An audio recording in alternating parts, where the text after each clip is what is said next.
Tales of the Texas Rangers, starring Joel McRae as Ranger Jace Pearson. Another authentic reenactment of a case transcribed from the files of the Texas Rangers.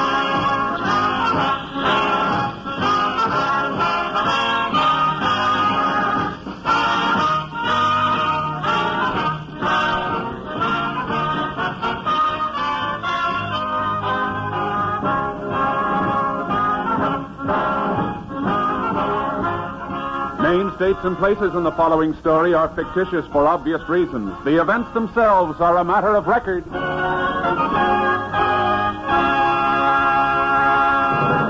Beginning today and continuing all week, there are many new programs returning to the NBC schedule. And you'll find a couple of your old favorites in new time periods as well. Today, Theater Guild on the Air returns for the fall season on NBC with a special dramatization of The Wisteria Trees, co-starring Helen Hayes and Joseph Cotton. Later, Dragnet, the authentic stories of your police force in action, begins a new series of Sunday evening broadcasts. On Tuesday, NBC's own Red Skelton returns to the fold to bring you 30 minutes of his hilarious antics. And the same day, Tuesday, Dean Martin and Jerry Lewis also begin a new series on the NBC radio network. Thursday evening, you'll find Truth or Consequences on a new day at a new time, too. So better check your local newspaper for the correct time of all these wonderful programs on this NBC station. Remember, today, hear both Theater Guild on the Air, co-starring Helen Hayes and Joseph Cotton, and Dragnet for action-packed listening on NBC. Now, today's Tales of the Texas Rangers.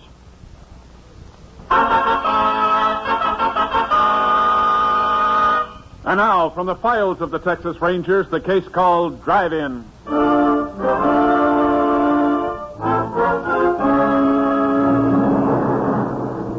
It is 9:45 on a Saturday night in July 1947. At a drive-in theater 3 miles outside Corvell, Texas, a boy in his late teens walks between the rows of cars on the darkened lot and approaches an old convertible parked near the exit. In the driver's seat of the convertible, a 15-year-old girl sits watching the movie. What's his name? They're getting ready to leave. You turn that I thing got off. you. What's the best private? Turn it off. Okay. Time to be watching a movie now. You might have to start driving any minute. They're really getting ready to leave, huh? I don't know. You should have left 20 minutes ago. Oh, maybe they want to see the show again. It's a good picture. Oh, It sure is a pretty car they got. They ought to have a lot of money. what do you think I picked it? How much money you reckon we'll get from them? How do I know? You said if we used to get $100, we could get married. Yeah. Maybe if we used to get $200, we could go to Dallas for a honeymoon. Could we, Al? Sure, baby. Because I've never been to Dallas. You got your gun ready to use on there? Will you quit your yapping? Okay. Only trying to make sure everything goes good. Sound like you don't even want me here. Yeah, sure I do, baby. You know that. Done nothing but yell at me the whole night. I've been trying to think. This thing has to go off just right. Now, you know what you got to do. Sure. Reckon you'll shoot them people? Maybe. To get me into trouble. Wish I could be there when you use the gun. You're scared so bad they won't... Here they come. Oh, shoot them? They're watching the car, haven't they? That's just exciting. I can hardly wait. Now, don't forget, baby. Pick me up that spot I showed you. And remember, don't drive too close behind us. Okay.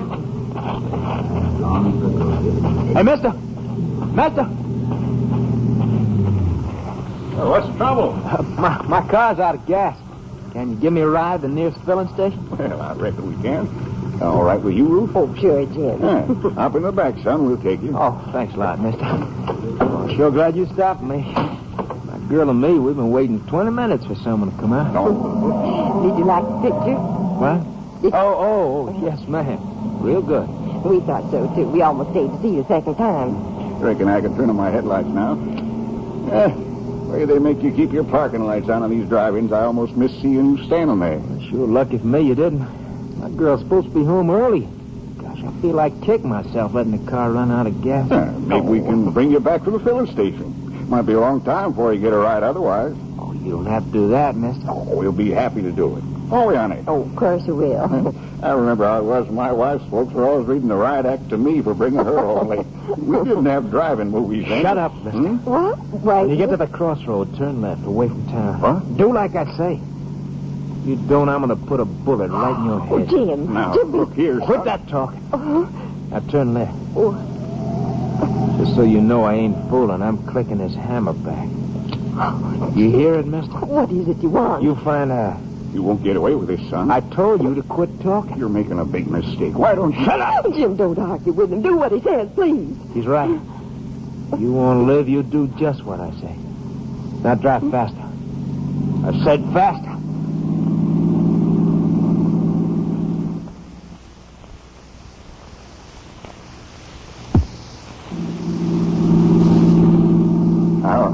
How much further you want me to go? I'll tell you when to stop. You have to press that gun so hard in the back of my neck. I'm keeping it right where it is. Jim, please don't argue with him. This is far enough. Stop. Now we're all getting out.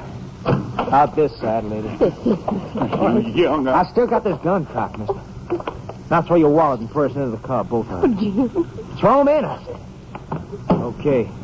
Now start walking down the road. You look back once and I plug you. Jim, I think I'm going to... Now, just hold on my arm, honey. You'll be all right. Keep walking.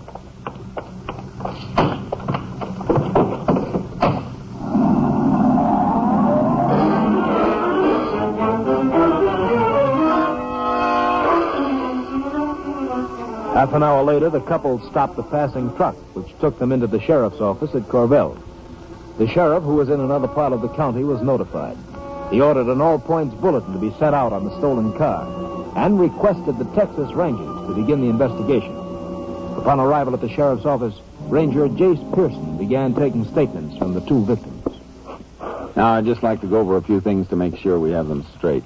Mr. Harper, you say you had $37 in your wallet? That's right, Ranger. And Ruth had $5 in her purse. Oh, 5 and some change, Jim. It was closer to 6. The boy who robbed you, all you remember about him is that he was heavy-set and not too tall. Well, I know he was shorter than Ruth, and she's 5'8". Wish we could tell you more, but it was pretty dark the whole time he was with us. Couldn't get a good look at his face. Ranger, I just remembered something about him I forgot to tell you before. I don't know if it'll help. Anything will help, Mrs. Harper. Well, I did notice that he had his sleeves rolled up right to his shoulders like he was trying to show off his muscles. I see. Now about this girl the fellow said he was with. Did you... Oh, hello, Sheriff. Howdy, Jake. Folks, I'm sorry I wasn't here sooner, but at least I got some good news for you. Oh, what's that, Sheriff? They found your car just a few minutes ago. Oh, that's a relief. Where'd they find it, Sheriff? A couple of miles from where the holdup took place. Just got it on the radio as I was driving up. I told them I'd relay the message on to you. Well, can someone take us out there? Well, that won't be necessary, Mr. Harper. They're towing it in right now. Towing it in? Yes, ma'am, so they won't destroy any evidence. Well, I'm sure glad we've got it back. The fellow that held you folks up, was he working alone? Mr. and Mrs. Harper think there was a girl in it with him. That's right. But like we told the ranger, we didn't see her. She probably followed and picked him up after he ditched your car. That sounds like the tow truck coming in now. Yeah, that's them. I expect we better get out there. I sure hope that little rat didn't get my typewriter. Typewriter? Yeah. I was bringing it home to do some work over Sunday. Put it in the back seat of the car when Ruth picked me up at the office. Well, it won't be long before we know if he took it. That boy seems so nice at first. Well, it's just no telling about people, is there? No, ma'am. Especially that one. Back of my neck still hurts where he was pressing the gun against it. Oh, that kid's vicious. Real vicious. We'll do everything we can to catch him before he gets rough with anybody else. The car is right over there. I'll make you out a receipt for it. Well, you have to keep it here? Only for tonight, till the lab has a chance to go over it. We'll see that you get a ride home, folks. Thanks, Sheriff. Let me see. Oh, wait a minute, Mr. Harper. Don't touch the door handle. It hasn't been gone over for prints yet. Oh, sorry, Ranger. It's all right. I'll just shine my light through the window here. Oh, that's what I was afraid of. Typewriter's gone. Oh, I Jim. don't suppose you know the serial number. No, but I reckon I've got it at home with a guarantee. We'll alert dealers in second-hand stores in case he tries to sell it someplace. Honey, didn't you have a package in there, too? Oh, why, yes. I almost forgot about it. A couple pair of stockings I bought this afternoon. Where'd you buy them, ma'am? Herger's dress shop. You mind telling us the brand and size? They were Mo Judd, size 10.5 long. You know if any other place in town carries that brand of stocking? No, I'm sure they don't, Ranger. Thanks, ma'am. I reckon we can let you folks go home now. Mr. Harper, will you phone us as soon as you find out that typewriter number? Sure will, Ranger. I'll get my deputy to give you a ride. Sandy, would you take Mr. and Ms. Harper home in your car?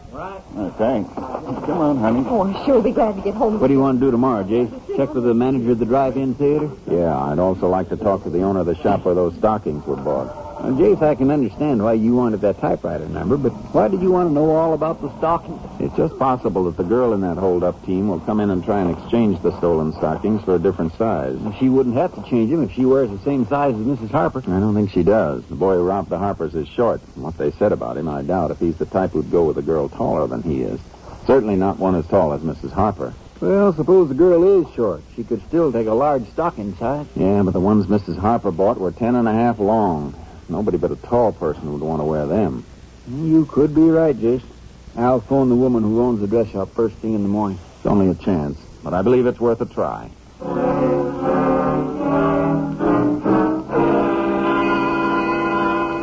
The following morning was Sunday. The lab crew had completed its work and found nothing that would help us. At 10 a.m., the sheriff called Mrs. Herger, the owner of the dress shop, and asked her to come down and open up her store. She agreed to meet us in 15 minutes. We went there and waited. Main Street sure is quiet Sunday morning. Uh-huh. You'd never believe this street was chock full of cars yesterday. Didn't Mrs. Herger say she was coming right down? Sure, Jace, but you know how women are. She'll be along. Sure hope she'll be able to locate the sales slip on those stockings. Yeah, we're lucky today's Sunday. If the girl does try to exchange them, she won't be able to do it till tomorrow. Believe that's Mrs. Herger's car now, coming around the corner. Yep, that's her. Hello, Sheriff. Well, howdy, Miss Herger. Oh, excuse me for being late. But Emery took off in the car, and I had to wait till he got back. That's all right, ma'am. That Emery. Every time I need the car, he's got it. Sorry we had to trouble you in the first place. Oh, no trouble. You wanted to see the sales slip I made out for Ruth Harper on those stockings. Is that right, Ranger? Yes, ma'am. Well, let's go in the store. Let's see, where's that key? Yeah.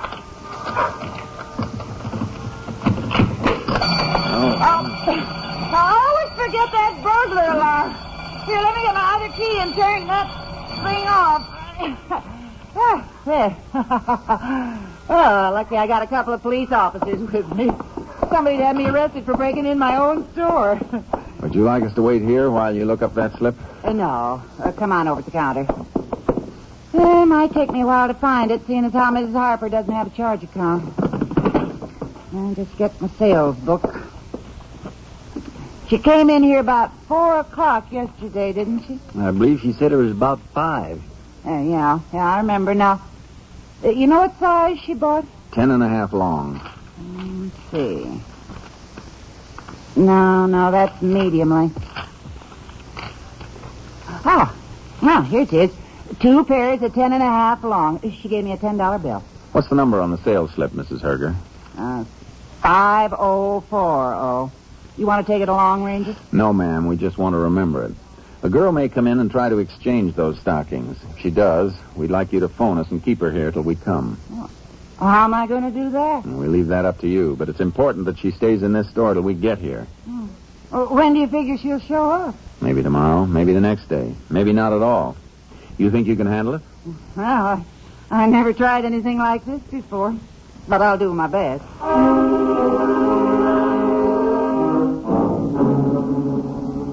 When we left Mrs. Herger's store, we went to see the manager of the drive-in theater. He didn't recall seeing anyone who answered the vague description of the boy which the Harpers had given us. But he did tell us the names of a number of people who had been at the theater the night before. We questioned them, and several remembered seeing a boy with his sleeves rolled up to the shoulders. He'd been with a young girl in a convertible. We took statements from these witnesses. Around 2 o'clock on Monday afternoon, we had them come into the sheriff's office to sign their statements. Here you are, Mr. Hammer. Thank you. Sign all 6 copies, please. Miss Lindsay, here's your statement. Would you show her where to sign it, Sheriff? Sure, Jace. I'll get it. No. Ranger Pearson. This is Mrs. Herger. I can't talk loud. What is it, ma'am? There's a girl here with the same stockings I sold to Mrs. Harper. She wants to exchange them. We'll be right over. Well, I don't know how long I can keep her, Ranger. You better hurry.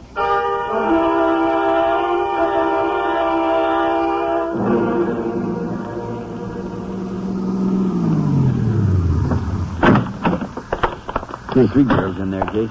Any of them could be the one we're after. Yeah. I don't see Miss Herger. There she is now, coming toward the front of the store. Ranger, Where is she, ma'am? look over my shoulder straight down the counter. See the one at the end with the mousy hair? Uh-huh. Where are the stockings she brought in? On the counter, right next to where she's standing. Sales slip is there, too. Thanks, Mrs. Herger. Hey, you were right about her not being tall. Yeah. I think she's got an idea we're coming after her. She looks nervous, all right. Don't think she'll try to run for it, do you, Jim? In one direction she can go, right out this way. Excuse me, miss. Hey, We'd like to see those stockings. they're mine. If you don't mind, we'll take a look at the sales slip. Now, there it is on the counter, Jace. I'll get it. You leave them stockings alone. Sales slip checks out 5040. Give me them stockings. Just a minute, young lady. Where'd you get them? They're mine. We think they were stolen. Well, I didn't steal them. Maybe not, but we'd like to hear all about how you did get them. Come on, miss.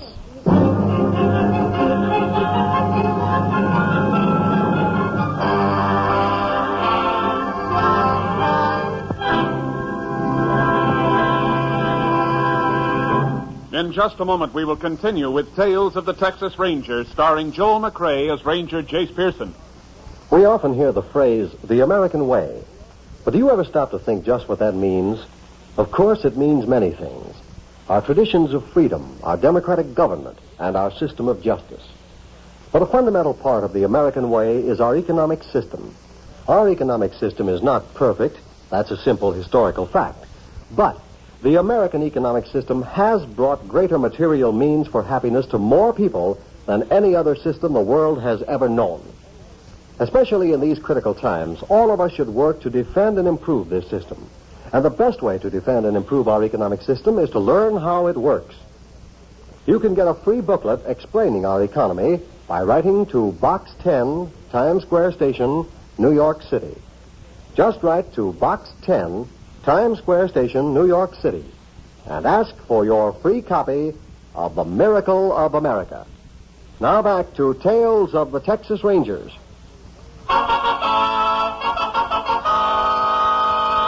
We continue now with Tales of the Texas Rangers and our authentic story, Drive-In.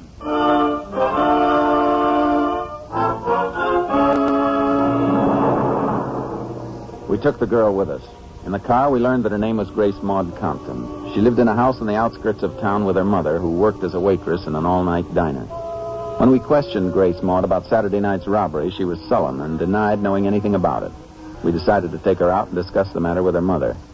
On the way, we tried to talk to her some more. Her sullenness changed to hysteria. I didn't steal no stockings, and I didn't rob nothing from no people in the car. Your boyfriend did, and you helped. I ain't got a boyfriend. Where were you Saturday night, Grace Maud? I keep telling you I was home. But you can't prove it. Why do I have to prove it?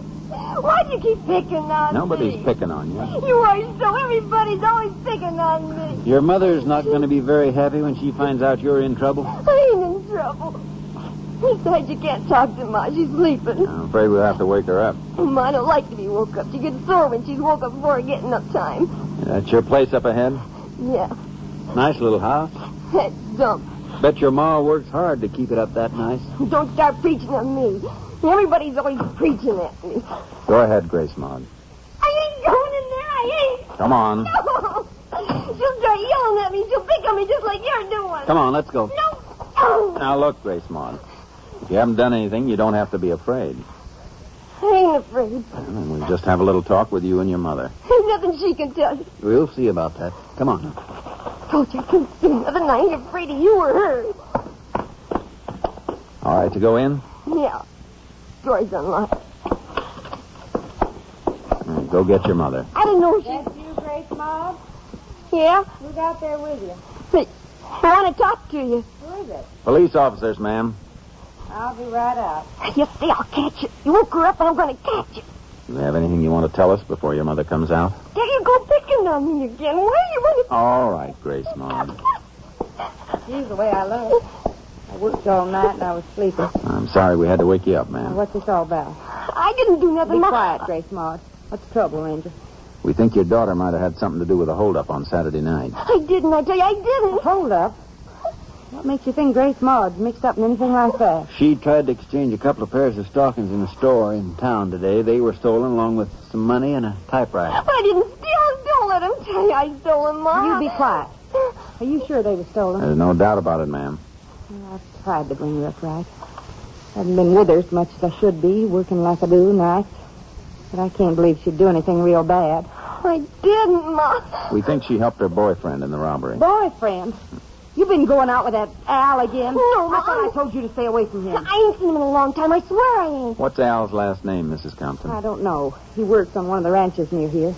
I didn't like the way he acted with Grace Maud. He's too old for her. Been around too much. Why, she's just a kid. I ain't a kid. I'm already grown up. You're too young to be running around with men. Well, you go around with men, don't you? Hey, you... If I ever hear you talk to me like that again, I'll slap your head off. You hear me? You hear? There you go. You're picking on me again. What's Al's last name, Grace Maud? You're lying. I'm not. I don't know his last name, and I ain't been out with him. Maybe not, but you're not going out of this house again at night until I tell you. Oh, that ain't fair. You promised me I could go to the double feature I don't tonight. care what I promised. You're not going. Oh. I'm sorry, Ranger. You wanted to ask me some questions? Mrs. Compton, we don't want to hold your daughter if she's innocent. But she hasn't told us where she got those stockings. We hoped you'd make her understand how serious this is. Grace Maud, I want you to tell me the truth. Where'd you get those stockings? Where did you get them? I want the truth. I found them Where'd you find them, Grace Maud? on the street outside the drugstore. Why didn't you tell us this before? Because I know you'd think I stole them. Are you telling the truth? Sure, I'm telling the truth. That's what I get for trying to be nice. Nice. What you talking about? I was going to give them to you for your birthday. I found the stockings. They're too big for you, so I was trying to change them for your size. I'm sure you weren't getting them for yourself. No, I wasn't. I was just trying to surprise you. I never have no money to buy you a decent present. Well, you might if you got a job once in a while. All I was trying to do was give you something nice for your birthday, and nobody believes me. Grace Maud, were you really going to give me those stockings? Sure I was. And something else you don't know. I've been looking for a job. All this week I was looking. Grace Maud, Ever since I found them stockings this morning, I've been thinking how you were going to like them. You don't have no pretty stockings. You don't even believe me now. I don't know, Ranger. I think she's telling the truth. I am. I think she is too, Mrs. Compton. Looks like we could have made a mistake. Well, you had no way of knowing. We didn't mean to cause either of you any embarrassment. Forget it, Ranger. Grace Maud, I'm sorry I yelled at you before. I appreciate you thinking about my birthday. I'll get you something real nice. You just wait. Ma, Yeah? can I go to that double feature tonight? I promise I won't ask you to go again until I get a job. Can I, Ma? Well, all right. I'll drop you on my way to work. Oh, gee, thanks, Ma. I reckon we'll be going, ma'am. Come on, Sheriff. Bye, Ranger. Bye, Grace Maud.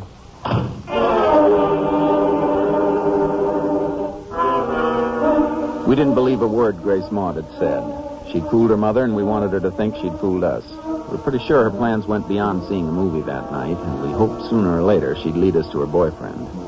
We waited near the house in our car till a little after 7 that evening. Grace Maud and her mother came out and got into an old jalopy. We followed them into town. Mrs. Compton let Grace Maud out in front of the theater. We parked half a block down the street and waited. I reckon we got ourselves a lot of time to kill before she comes out of that picture show. Uh-huh. What if she doesn't try to get in touch with her boyfriend tonight? We just keep watching her until she does. Maybe I could get a couple of deputies to stay. Jace, she didn't go in that movie house after all. No, she's starting down the street. Yeah, right toward us. If she sees us, we're Get finished. down in the seat as far as you can. Yeah. Lucky you haven't got your horse trailer hooked on back, or she'd spot us sure. Let's just hope she doesn't see the radio aerials. I can hear her now. Sounds like she's still heading this way. Yeah. Keep it low, Sheriff. Boy, I was sure she'd notice us. Where's she going? Well, she just turned the corner into a side street. Come on. You reckon she's going someplace to meet him now? It's hard to say. I've been thinking about this Al fella Grace Maud's mother mentioned today. Wondering if he's the one we're after. So have I. Didn't want to ask too many questions about him. Watch it going around the corner, Sheriff. Hey, Jace, with that fellow in the convertible, it's her. They're pulling away. Stay here and watch where they go. I'll get the car and pick you up in a few seconds.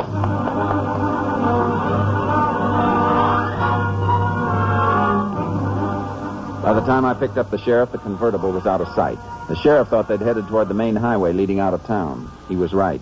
We spotted them just past the town limits. After 3 miles of hard driving, we began to gain on them. 5 minutes later, we were 100 yards behind the convertible. They see us, Jace. He's stepping it up a little. That's just what we're going to do.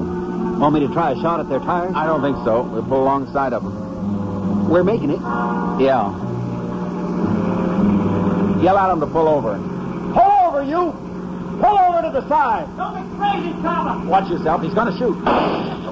That dirty little... Hang on, Sheriff. We'll force him over.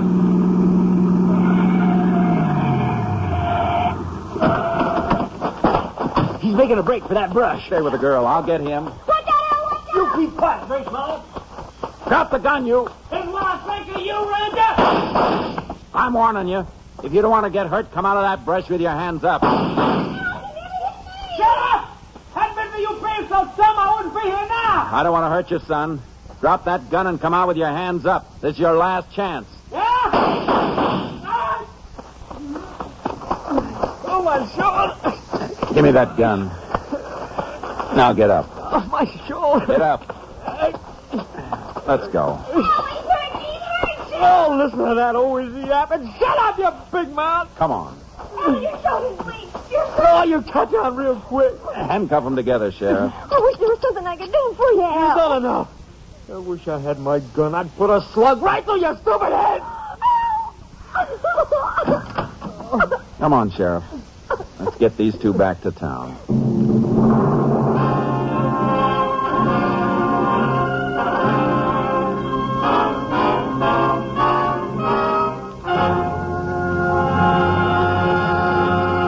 In just a moment, we will tell you the results of the case you have just heard.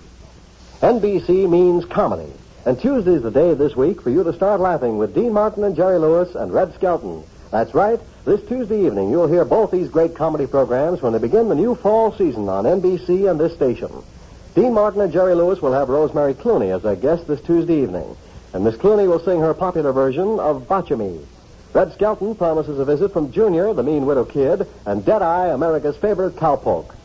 Thursday evening, don't be surprised when you hear Truth or Consequences, for this popular program has switched days and is now a regular Thursday evening feature on the NBC Radio Network. And today is Sunday, there's more big news for listeners. Theater Guild on the Air returns today with Helen Hayes and Joseph Cotton co-starred in the Theater Guild production of The Wisteria Trees. Another important program note is this one. Dragnet has moved to Sunday. Yes, hear Dragnet tonight on NBC. Now back to Tales of the Texas Rangers.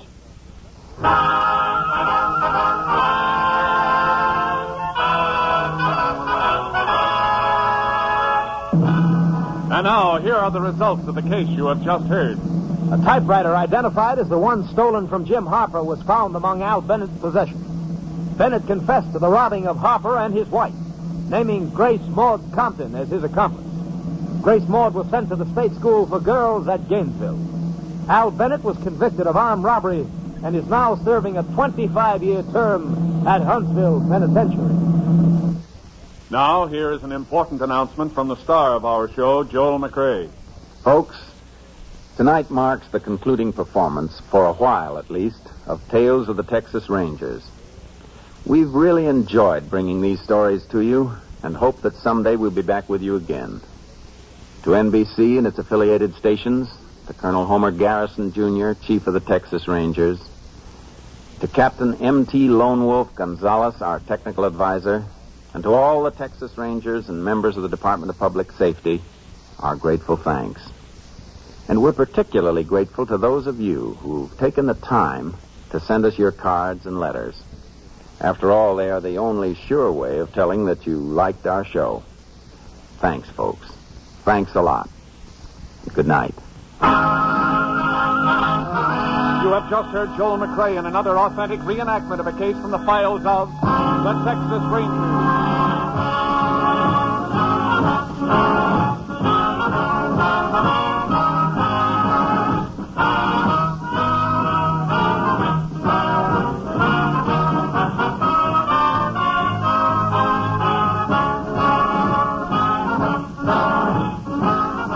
Technical advisor was Captain M.T. Lone Wolf Gonzalez of the Texas Rangers. This story was transcribed and adapted by Charles E. Israel, and the program was produced and directed by Stacy Keith. Hal Gibney speaking. Tonight, attend the premiere of Theater Guild on the Air over NBC.